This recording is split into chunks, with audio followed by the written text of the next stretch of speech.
So, besides physical boundaries, you also have sexual and spiritual boundaries.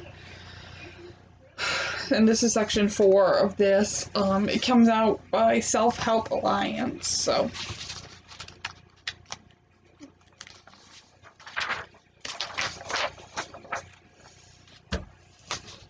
sexual boundaries. We all use boundaries or limits in our lives, one form or another. We use boundaries to define who we are and what we will do for a living, or what we are willing to do. For example, work boundaries may include maintaining a regular 9 to 5 schedule and refusing to make coffee for bosses. So what is a sexual boundary? A sexual boundary is how far you are willing to take what we do sexually or physically. For example, some people enjoy oral sex while others do not.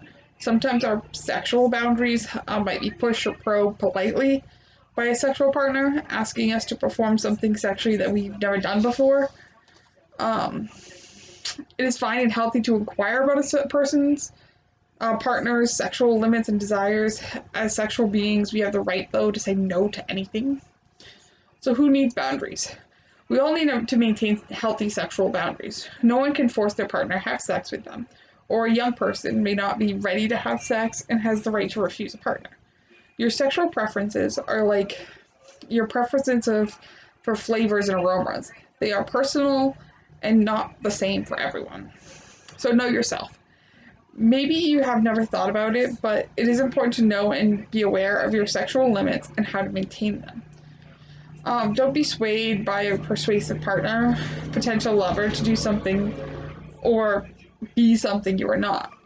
When you let your limit slip, you're reinforcing low self-esteem by saying, "I'm not worth it. I'm willing to relinquish. My lover is more important than me," and that's not true.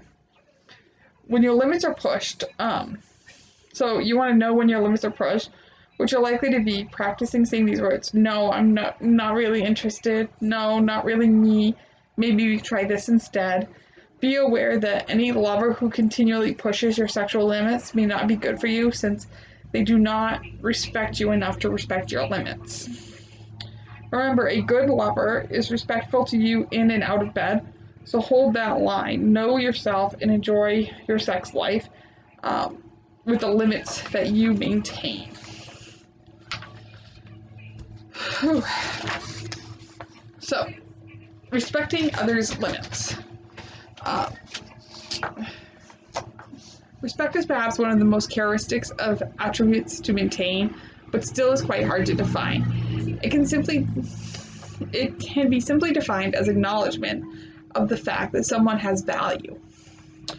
It does not matter whether the person is rich or poor, has some kind of ability or disability. Everyone should be respected.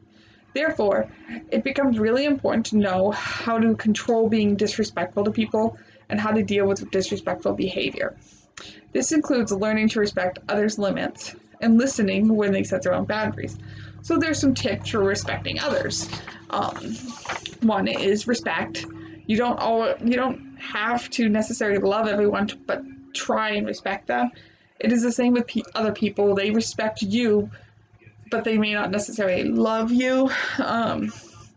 You may never actually make a great friend or fan of everyone, but you must certainly do need to be you don't need to be respectful. You don't need tongue tied a little.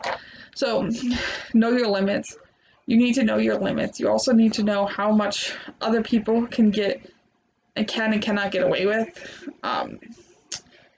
You must know clearly that you will not tolerate rude or abuse. Even if you are subjected to some rude behavior, you can sort it out without being disrespectful. Support. You can always depend on your friends and family for support. You can feel that you are not being able to control your rude behavior. You can always depend on your friends and family for support if you feel that you are not being able to control your rude behavior. You can even allow them to be the disciplinarian. Support from your friends and family can go a long way in solving such problems. Promises. Remember, promises are meant to be kept and fulfilled. Never back down on your commitments and promises you have made, especially with yourself. Then there's a no argument. Try not to argue with anyone. Instead, work on your conflicts with siblings. Alternatively, when you get angry, count to 10, and then eventually you will calm down. Be polite. Respect others to get respect. Be polite with everyone you meet. Remember your manners at all times, especially if you want to control disrespectful behavior. Do not talk back. Talking back to someone is the biggest form of disrespect. Do not talk back, roll your eyes, or show any kind of negative body language. Control these behaviors and you'll slowly get better. Communication. Communication is the key to some of the biggest problems in the world. When someone or something is bothering you, talk about it. It helps to vent, work out your problems. Do not keep it inside, as you never know when it can just explode. What you can do to write it down, keep a diary or a blog when you do not have anyone else to talk to. So, this is part of chapter 4, which was sexual and spiritual. I'm just going to go up to sexual. Spiritual will be its own video. So, thanks for watching.